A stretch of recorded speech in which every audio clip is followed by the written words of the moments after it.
Tuhan itu baik. Dia memiliki rencana yang indah di dalam hidup kita. Tidak ada seorang yang memiliki rencana bagi kita yang lebih indah daripada Tuhan. Mungkin suami kita, orang tua kita, istri kita, anak kita punya rencana yang baik, tapi dibandingkan dengan apa yang telah dilakukan oleh Tuhan Yesus, semuanya tidak sebanding. Oleh karena itu, mari kita sama-sama kita berdoa dengan ucapan syukur, dan ikutilah sama-sama saya akan katakan ini. Bapa Sorgawi, kami mengucap syukur karena kasih-Mu yang luar biasa dalam hidup kami. Engkau mengutus Putra-Mu Tuhan Yesus mati bagi dosa-dosa kami, menebus dosa kami, membayar yang dengan darah-Mu yang kudus. Dan hari ini kami juga merasakan kasih-Mu yang luar biasa di dalam hidup kami. Karena Tuhan Yesus, kami memperoleh pengampunan dosa.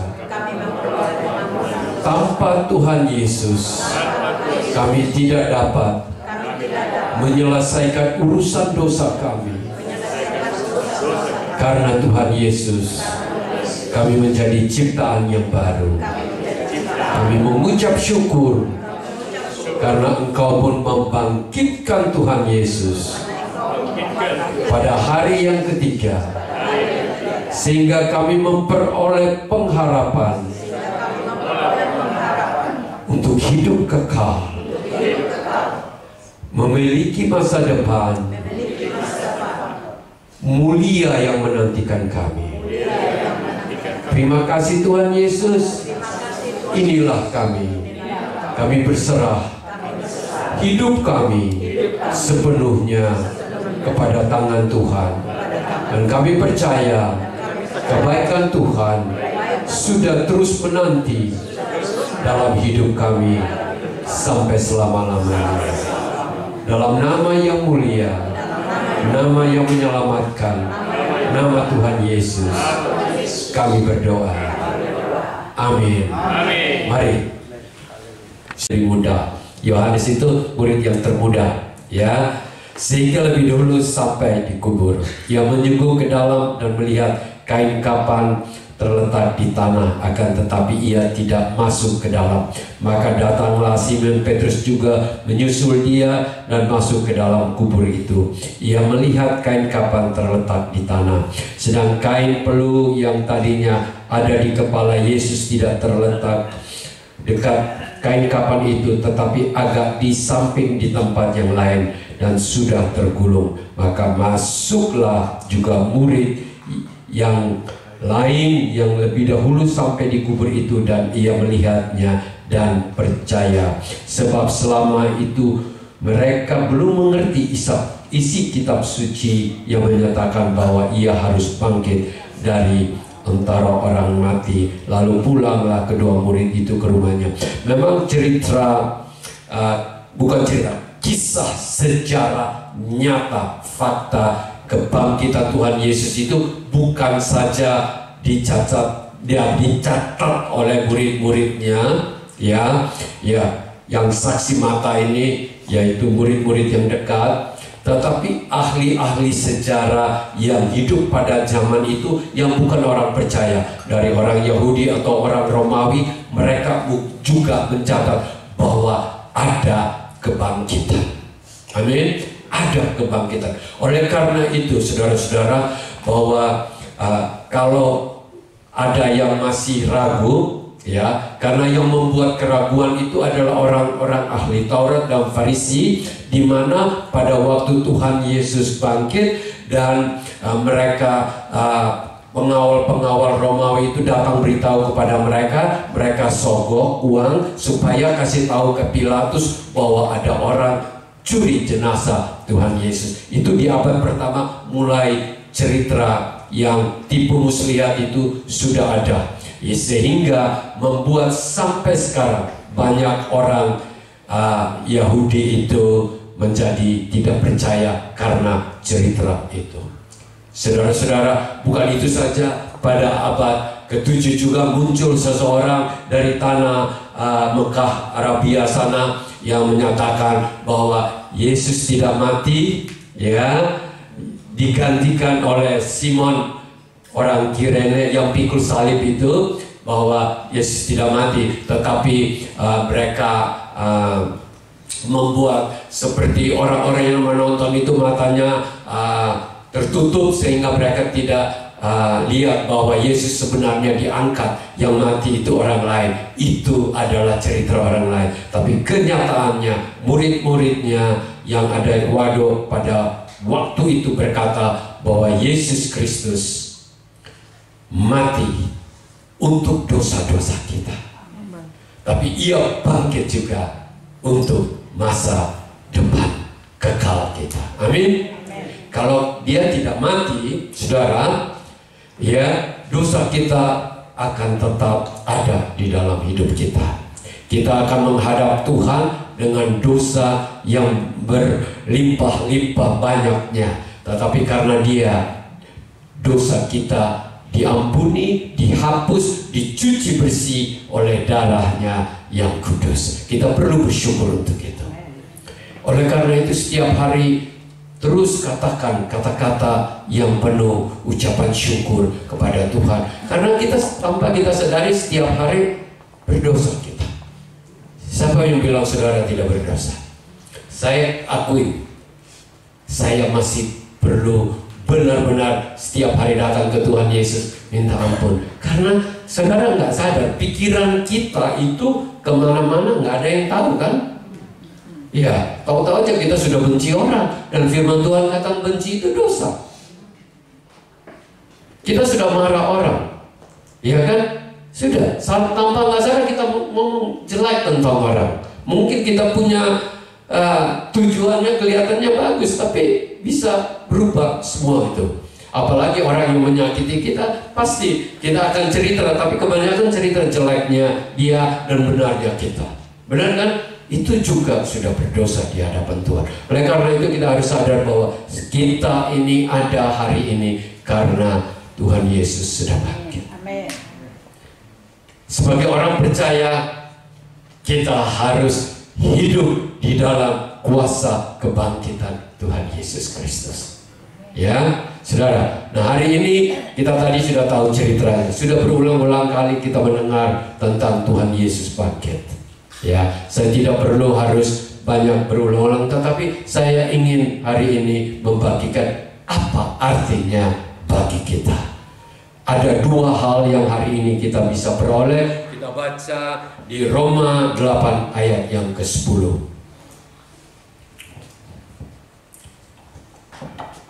Dan jika roh dia ini adalah huruf besar, roh Tuhan, roh Allah, roh Bapa, roh Tuhan Yesus juga karena roh kudus yang sama, yang telah membangkitkan Yesus. Yesus yang mati itu adalah tubuh manusia. Allahnya tidak pernah mati. Ingatlah, supaya tahu ya, yang mati, yang tertidur dan bangkit itu adalah manusia Yesus yang mati dan bangkit. Ya, dari antara orang mati diam di dalam kamu. Jadi roh yang membangkitkan itu juga yang sama diam di dalam kamu. Maka Ia yang telah membangkitkan Kristus Yesus dari antara orang mati akan menghidupkan juga tubuhmu yang fana ini oleh rohnya yang diam di dalam kamu. Saudara-saudara, yang membangkitkan Tuhan Yesus itu, waktu Tuhan Yesus ada di kuburannya Yusuf Arimatea, orang kaya yang belum pernah ditaruh jenazah sebelumnya, ya, ditaruh di situ. Ada sampai sekarang masih ada orang bisa kunjung di Yerusalem, kuburan yang terpahat itu, ya. Dan saudara-saudara, pada waktu Yesus tertidur, tubuh manusiawi Yesus itu, maka roh Allah, Roh Kudus, ya, membangkitkan dia. Dan firman Tuhan yang katakan juga roh yang sama yang membangkitkan Yesus itu ada dalam hidup kita. Saudara, bersyukur bahwa kuasa yang begitu besar yang membangkitkan Yesus itu ada dalam hidup kita. Bisa bayangkan waktu Tuhan Yesus berdoa untuk Lazarus yang sudah 4 hari mati, dan menurut sisternya bernama Marta dan Maria, jangan dekat lagi karena sudah bau, ya, mungkin juga sudah berulat, ya, jangan dekat lagi, ya, datang menangis aja udah cukup, habis itu kita pulang ke rumah. Tetapi pada waktu Tuhan Yesus berkata, bangkitlah Lazarus, maka kuasa yang sama itu bekerja di dalam hidup Lazarus. Ingat saudara, di Timur Tengah bukan zaman sekarang, kita ada rumah duka di mana ada ruangan es sehingga bisa lebih tahan. Zaman itu ya 1 hari, 2 hari, 3 hari sudah merusak. Dan pada waktu Tuhan Yesus katakan Lazarus bangkit, ingat, tubuh Lazarus itu sudah rusak. Dokter katakan saat seseorang itu mengalami serangan stroke, tidak lebih dari 10 menit, tidak lebih dari 10 menit. Kalau ada yang suster mungkin juga nggak sampai itu. Kalau dia hidup lagi, maka seluruh hidupnya itu akan cacat. Karena apa? Sudah rusak dia punya semua saraf otak itu, sehingga orang itu pasti akan lumpuh, atau orang bilang macam-macam penyakit sudah ada di situ. Mungkin hanya kebanyakan orang yang pernah mengalami itu hanya jadi vegetables, hanya seperti sayuran pada tubuh, tapi tidak memiliki ini lagi. Tetapi saudara lihat berapa, bayangkan betapa hebatnya. Ini kenapa saya ingin membagikan kepada saudara, supaya kita semua tahu bahwa ada kuasa yang luar biasa, kuasa dinamika, kuasa yang lebih besar dari dinamit yang menghancurkan gunung atau bom, ya, itu ada di dalam hidup kita. Kalau kita mau percaya dan kita mau hidupin benar-benar tanpa ragu, kuasa itu bekerja dalam hidup kita. Dan sekarang tentu di sini ada beberapa anak yang masih muda, seperti anak-anaknya Andre dan Mewi, masih muda.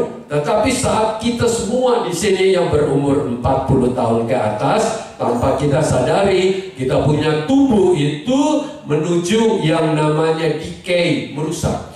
Umur 40 tahun biasanya puncak-puncaknya, habis itu semuanya turun gunung. Benar nggak?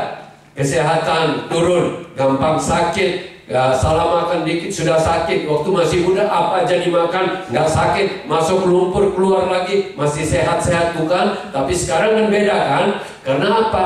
Karena daya tahan tubuh kita itu makin berkurang, sedangkan kuman penyakit makin tetap sama. Benar kan? Oleh karena itu saudara-saudara, kita harus sadar ada kuasa Roh Kudus yang tinggal dalam hidup kita. Saat ini kalau kita mau percaya bahwa kematian Tuhan Yesus yang sudah hancur, tubuhnya itu hancur, benar-benar dicambuk 39 kali, cambuk yang ada apa?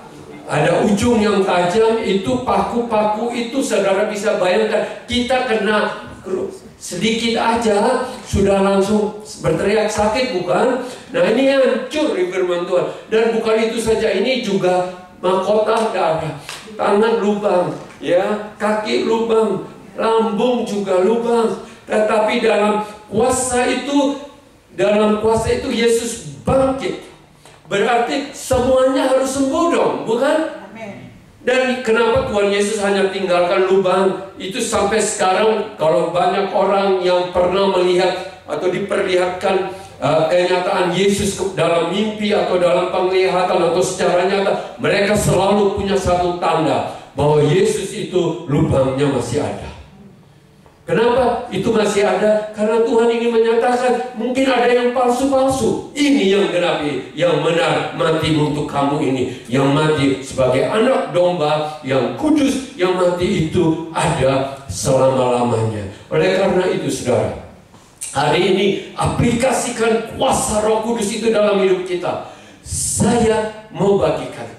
Saya beberapa waktu yang lalu, saya rasa, loh saya ini, tubuh ini kok makin lemah, makin sakit, rasanya gampang sakit, rasanya napasnya kok nggak sebagus waktu beberapa tahun yang lalu sebelum COVID, ya. Saya rasa bahwa, wow, ini mungkin tanda-tanda tidak lama lagi mungkin saya sudah dipanggil Tuhan pulang. Jadi itu saya rasakan gitu. Tapi saya bilang, saya mulai aplikasikan ayat ini. Roh Kudus yang ada pada saya dapat mengimprove, memperbaiki semua organ tubuh saya yang mungkin mulai kurang perfect. Saya terus terang, waktu saya masih muda, saya rasa salah satu pribadi yang sangat strong. Ya, saudara nggak pernah lihat saya nggak datang sini karena sakit, nggak pernah. Dan semua orang sudah tahu selama 40 tahun kalau bilang saya tidak ke gereja karena sakit itu, mungkin mereka nggak pernah dengar itu. Ya, sehat. Ya. Tapi sekarang saya tahu saya tidak sehat. Tapi saya mulai aplikasikan ini. Roh Tuhan bekerjalah memperbaiki semua yang mungkin sudah melemah. Jantung, apa semua, kita semua mulai melemah. Khususnya semua orang, kidney itu banyak sekali yang mulai melemah. Saya bilang, Tuhan perbaharui organ tubuh. Karena saya pernah mendengar satu orang businessman di Malaysia akhirnya jadi penginjil, dia berita. Dia satu waktu sakit, sudah ke dokter. Dokter bilang bahwa jantungmu dan organ yang lain itu sudah kurang sehat. Bukan sudah rusak. Ya, sudah rusak.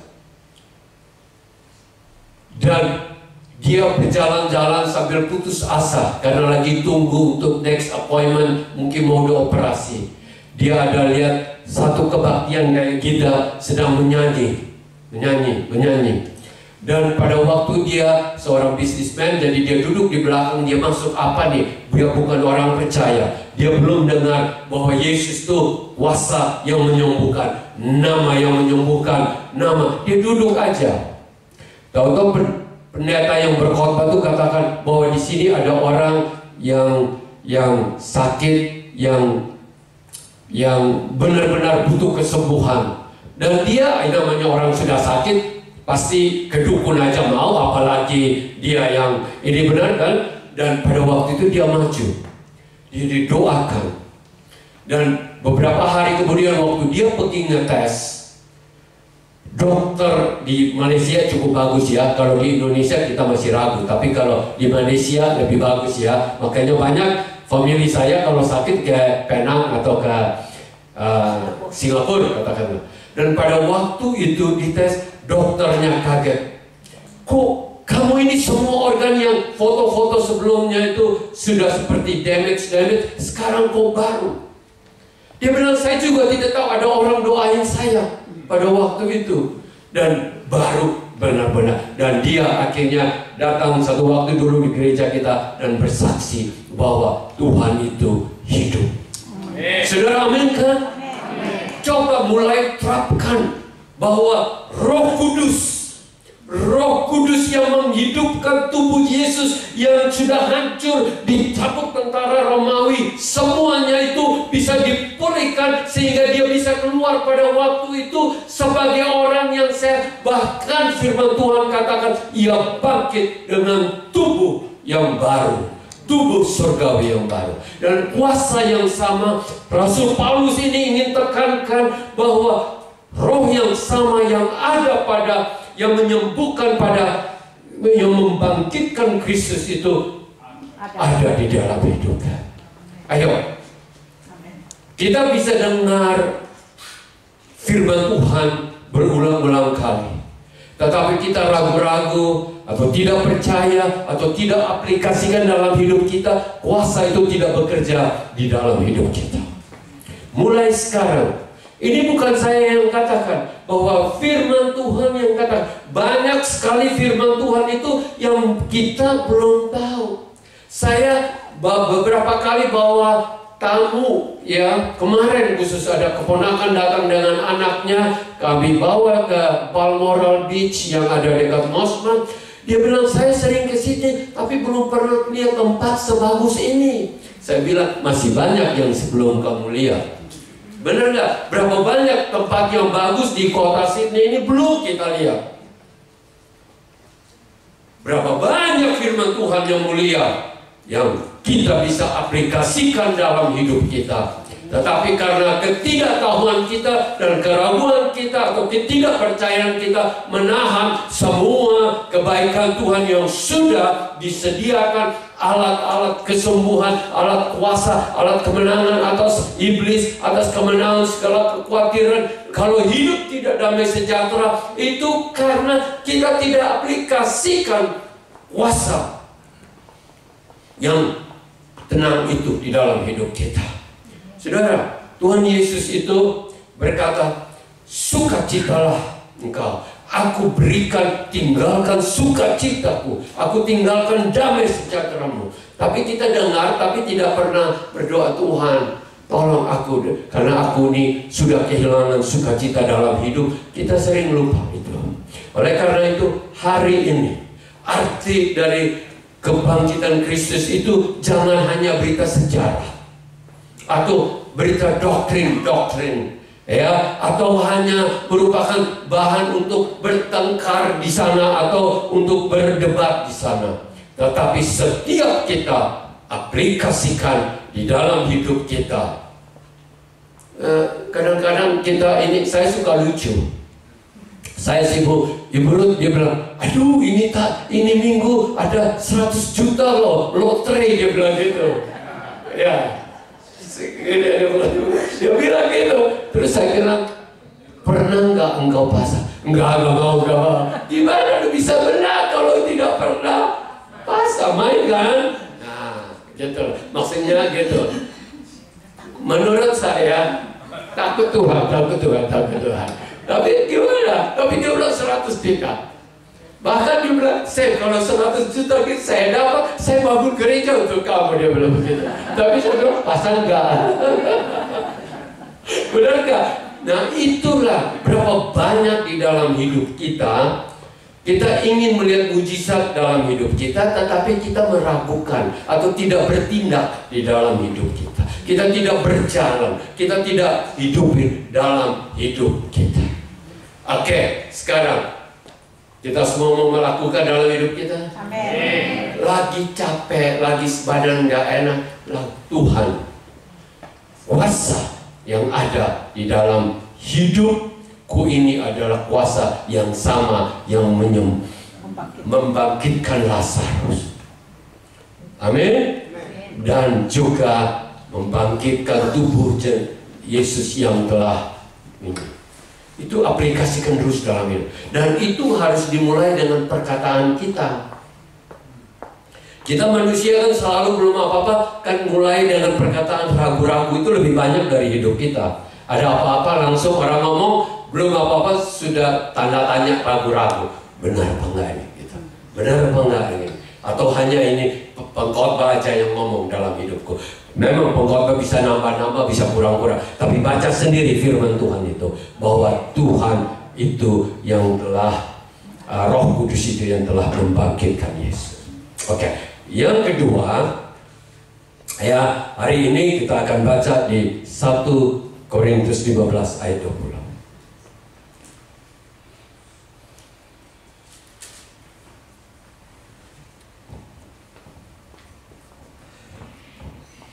ayat 20 sampai ayat 23. Saya baca ayat yang ke-20, saudara ke-21 ya, supaya kita gantian. Tetapi yang benar ialah bahwa Kristus telah dibangkitkan dari antara orang mati sebagai yang sulung dari orang-orang yang telah meninggal. Ayat 21, 1, 2, 3.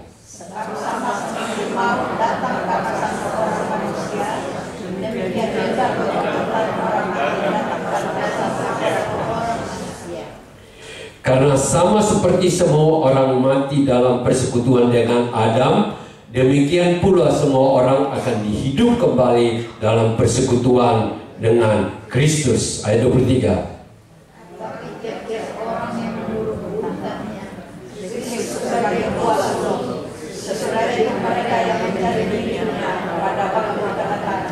Saudara-saudara, di sini dengan jelas yang benar. Ini yang berkata ini adalah Paulus, satu orang yang pernah menganiaya orang Kristen karena agama. Ya, dia menganiaya benar. Tetapi dalam perjalanan ke Damaskus dia bertemu dengan Tuhan Yesus, mengubah sehingga dia katakan bahwa aku juga menjadi saksi Yesus itu hidup. Dan Yesus sesudah dia bangkit itu, dia menampakkan diri kepada para ibu-ibu, ya Magdalena, Salome, dan Yohana, ya. Dia juga menampakkan kepada 11 murid. Ingat, satu murid juga sudah tidak ada lagi waktu itu, ya. Dan dia menampakkan, kalau kita baca di ayat 6 yang tadi 20, bahwa ia selama 40 hari itu ia menampakkan diri kepada 500 orang. Dan Paulus sesudah menulis Korintus ini kurang lebih 30 tahun sesudah Tuhan Yesus, dia katakan bahwa banyak dari mereka masih hidup, para saksi mata ini. Luar biasa. Jadi kebangkitan Tuhan Yesus itu jangan dibilang itu bikinannya cerita orang-orang Kristen sesudah Tuhan Yesus atau apa, tapi ini fakta sejarah. Dan hanya satu di alam semesta ini yang mati dan bangkit, dan namanya siapa? Nah, ini ada yang belum percaya nih, kelihatan. Ada Lazarus bangkit, tapi beberapa tahun kemudian Lazarus mati. Amin. Tapi Yesus bangkit dan dia hidup selama-lamanya. Dia ada di sorga. Tapi rohnya ia utus kepada kita. Damai sejahtera kuasanya ada di tengah-tengah orang percaya. Nah, saudara lihat di sini. Ini benar. Ya, bahwa dia bangkit dari antara orang mati sebagai sulung. Sulung itu berarti buah pertama.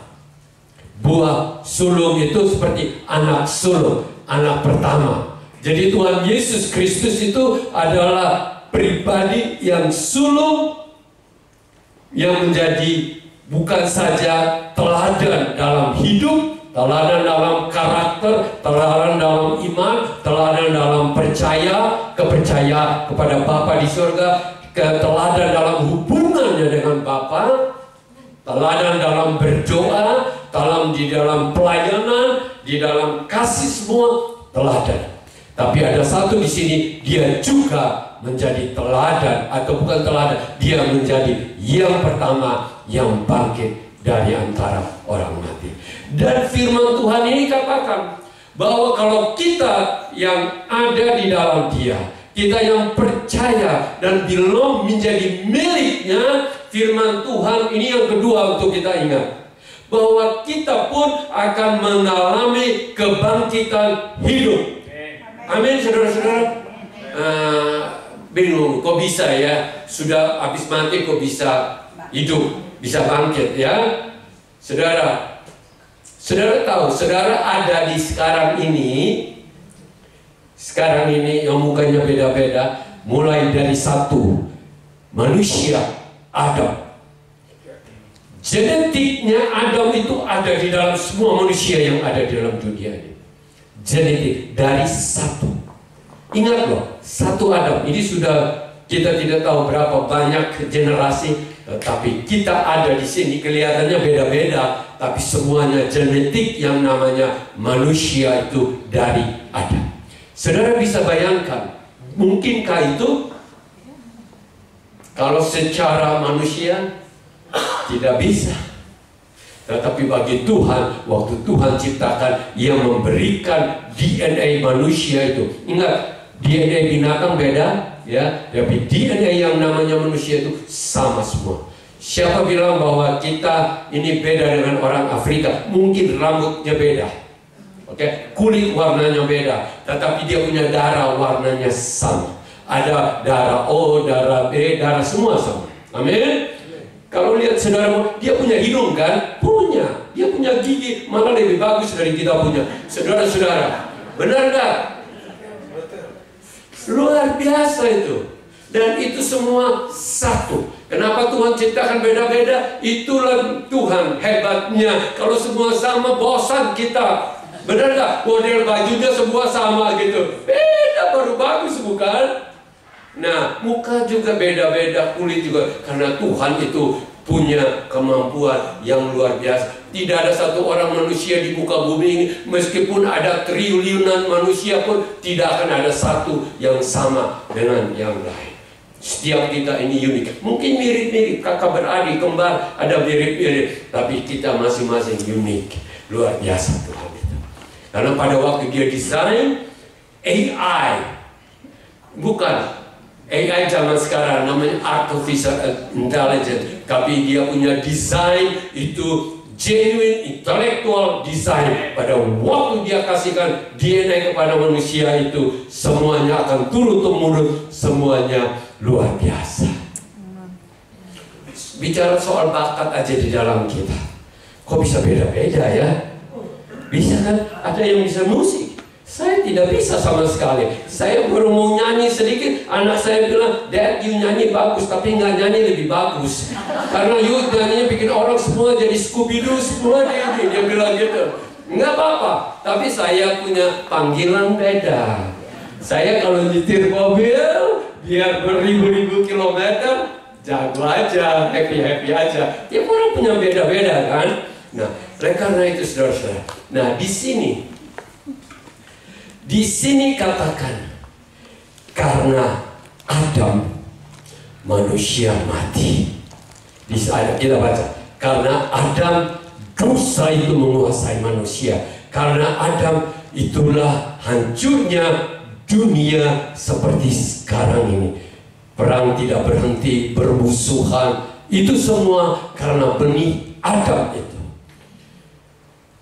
Melalui satu orang, dunia semua dikotori dosa. Dari generasi ke generasi. Saudara baca, Adam punya anak yang pertama saja sudah baku bunuh. Benar nggak? Bayangkan, anak yang pertama, 2 anak, Kain dan Habel aja. Karena benih dosa itu. Kalau saudara baca seluruhnya, tetap sama sampai sekarang. Jahat, bunuh-bunuhan, dosa, nipu, semua apa semua ada semua itu sampai sekarang. Tetapi di sini dikatakan Kristus yang sulung itu, dia yang pertama bangkit, dia yang memberikan kehidupan, dan dia membalikkan apa yang direncanakan Bapa sebelum dunia ini ada, agar kita tetap bersama dengan dia. Dan itu hanya bisa dikerjakan oleh Adam yang kedua, atau Adam yang terakhir. Dan namanya siapa? Yesus. Yesus itulah yang bisa memulihkan kita dengan Tuhan. Yesus yang memulihkan kita untuk bisa hidup sebagaimana rencana Tuhan. Saudara pernah baca Alkitab beberapa ayat pertama, pasal pertama bilang Adam berumur 930. Saudara langsung bingung, ini salah tulis atau apa? Benar nggak? Metusalah 968. Benar kan? Bingung. Saya ingin kasih tahu, Tuhan menciptakan manusia itu untuk hidup selamanya. Akibat karena dosa, maka manusia punya umur makin lama makin pendek. Ya, sampai pada waktu Nuh, Tuhan katakan umur manusia 120 saja, bukan? Karena dosa. Karena dilihat bahwa semua yang ada di manusia itu, mulai dari pikiran hatinya tuh selalu jahat, sehingga ia mau menghabiskan manusia. Saudara-saudara yang dikasihi, saya ingin katakan, kalau tidak ada Tuhan Yesus Kristus, kita tidak mungkin bisa memiliki kebangkitan. Mungkin saudara punya pikiran kebangkitan ini hanya dari satu segi. Oh ya, mati, nanti kita akan bergabung, roh kita akan bergabung dengan tubuh yang dikubur itu. Itu dikatakan sebelum pada saat kedatangan Tuhan Yesus kedua kali. Itu akan terjadi. Ya, bagi orang yang hidup di dalam iman akan mengalami satu yang disebut rapture, pengangkatan, dan pada detik itu tubuh manusia akan dirubah menjadi tubuh sorgawi, bisa naik ke sorga, tubuh ilahi, maksudnya tubuh ini akan menjadi seperti Yesus pada waktu Tuhan. Ingatlah, ini supaya saudara tahu, waktu Tuhan Yesus bangkit, Ia tidak bangkit dengan tubuh yang sama waktu dia disalibkan. Waktu di ayat itu kata, dia bangkit, dia memiliki tubuh sorgawi. Ingat, ini tubuh untuk duniawi, jasmani, dari debu tanah. Tetapi yang Tuhan Yesus miliki adalah tubuh kemuliaan. Ya, nah saudara, kalau begitu, mana buktinya? Saudara, di dalam hari Minggu malam itu, murid-murid itu ada duduk dengan beberapa teman di ruangan yang tertutup. Kalau saudara baca di selanjutnya, mereka ruangan tertutup. Kenapa mereka tertutup? Karena mereka takut akan orang-orang Yahudi yang mungkin bisa menangkap mereka. Benar kan? Dan mereka orang-orang Galilea, dan mereka ada ketakutan begitu. Tiba-tiba Tuhan Yesus ada di tengah mereka dan menyatakan apa?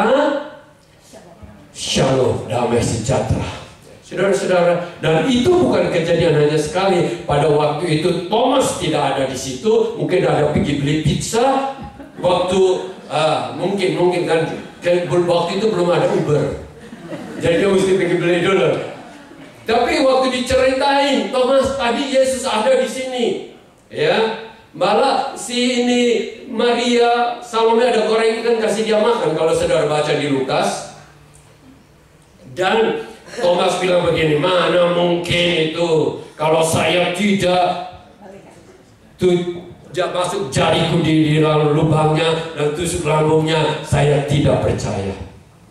Anyway, saudara, ini hanya tambah. Kenapa Tuhan Yesus dicucuk di sini? Saudara tahu nggak?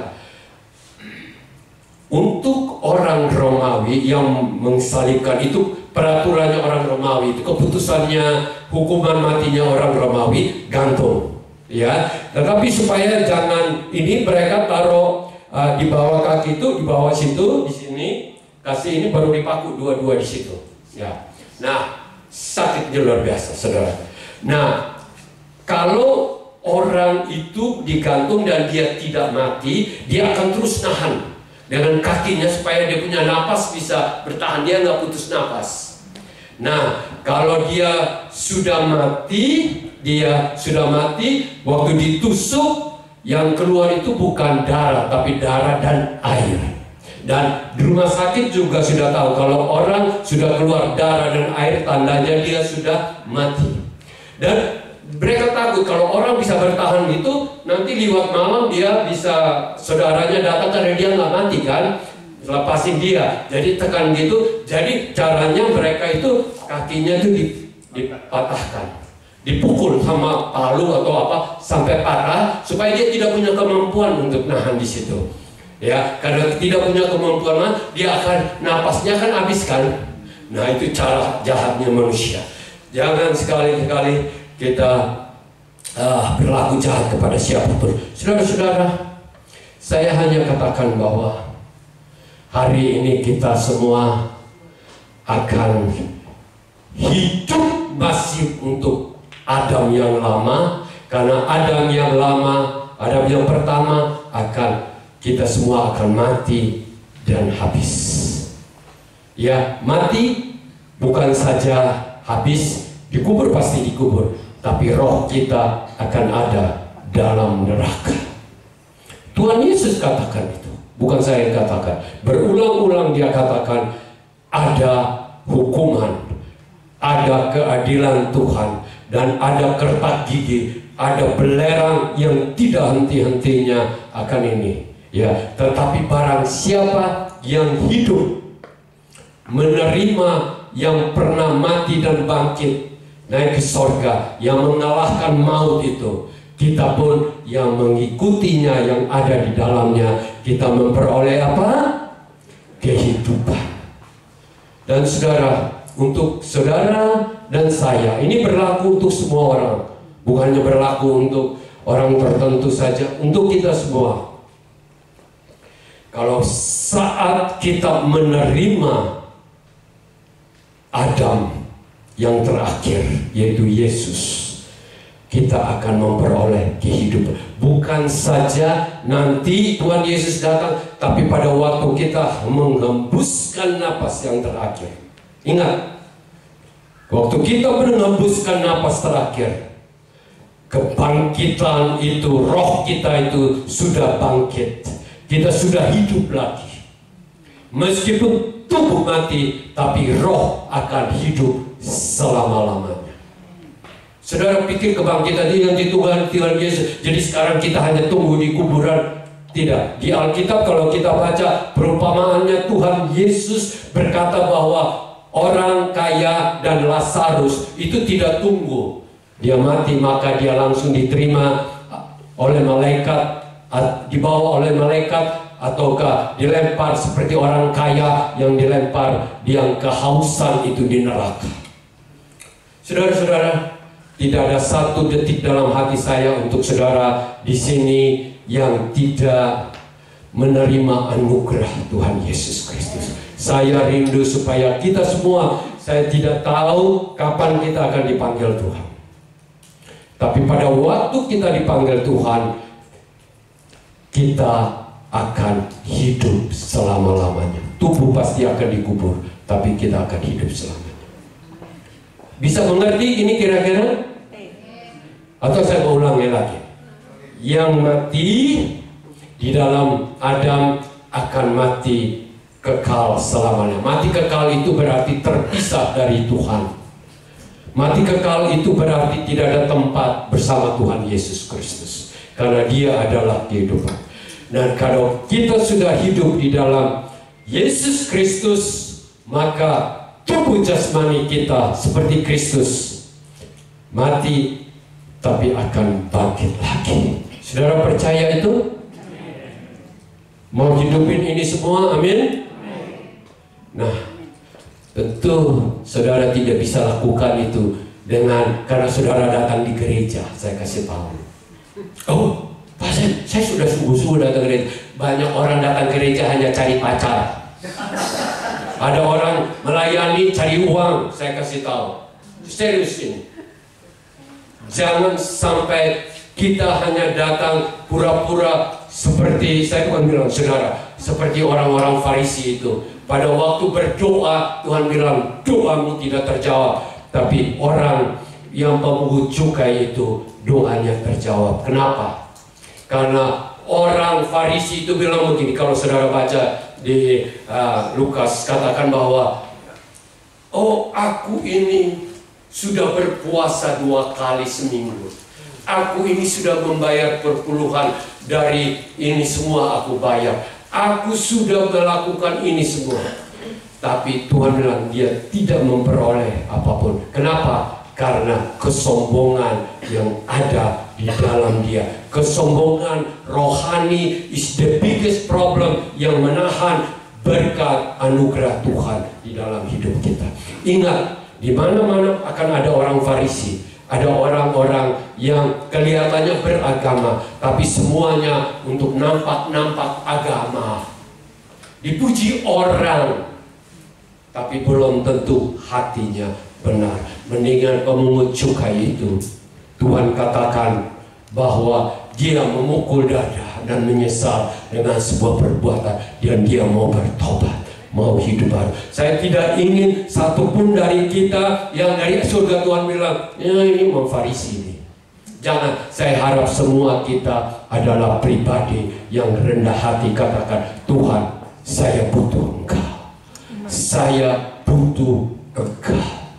Saya kan orang Timor. Di Timor itu Bapak majelis kalau sudah duduk di depan, wih, Bung hebat lagi, kelihatannya sudah suci banget. Bung suci lagi, apalagi sudah pakai baju putih, kelihatannya sudah ini.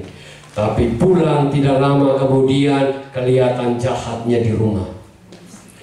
Dan orang yang benar itu bukan di gereja kita kelihatan benar, tapi di tempat yang tidak ada orang lihat, disitulah kelihatan oleh Tuhan bahwa dia benar atau tidak.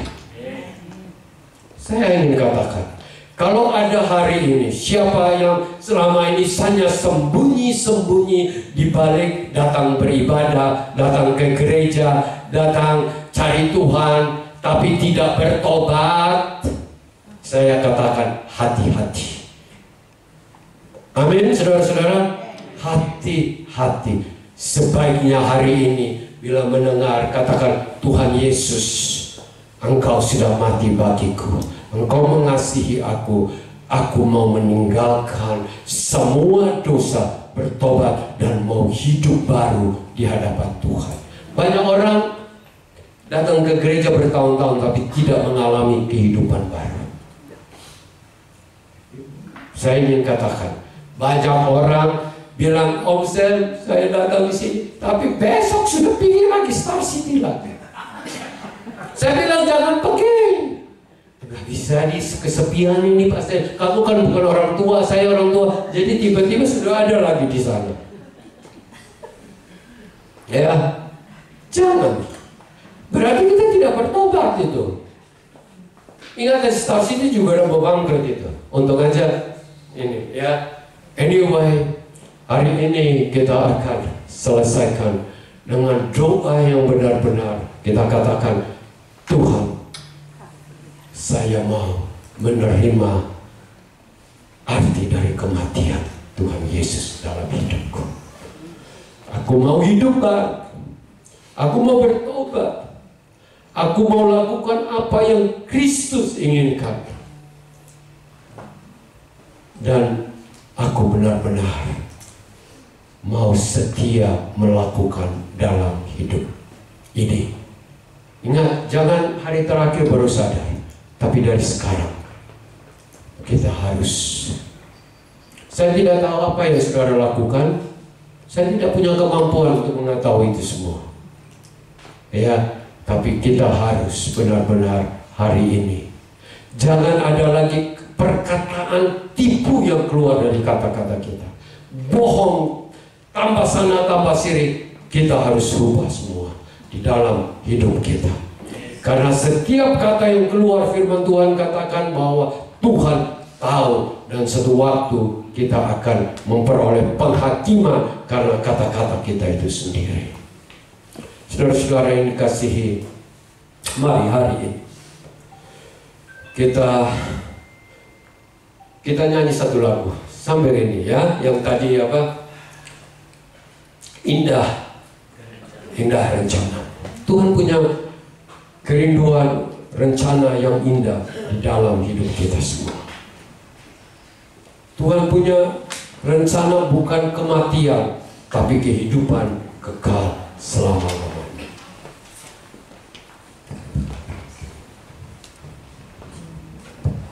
Nyanyi, katakan bahwa Tuhan, Engkau punya rencana yang indah dalam hidupku. Dan itu harus direspon oleh kita, bahwa kita juga mau. Jangan hanya rencana Tuhan selalu indah, tapi apakah kita mau ambil bagian, kita mau respons, kita mau berjalan bersama Tuhan, kita mau taat kepada Tuhan.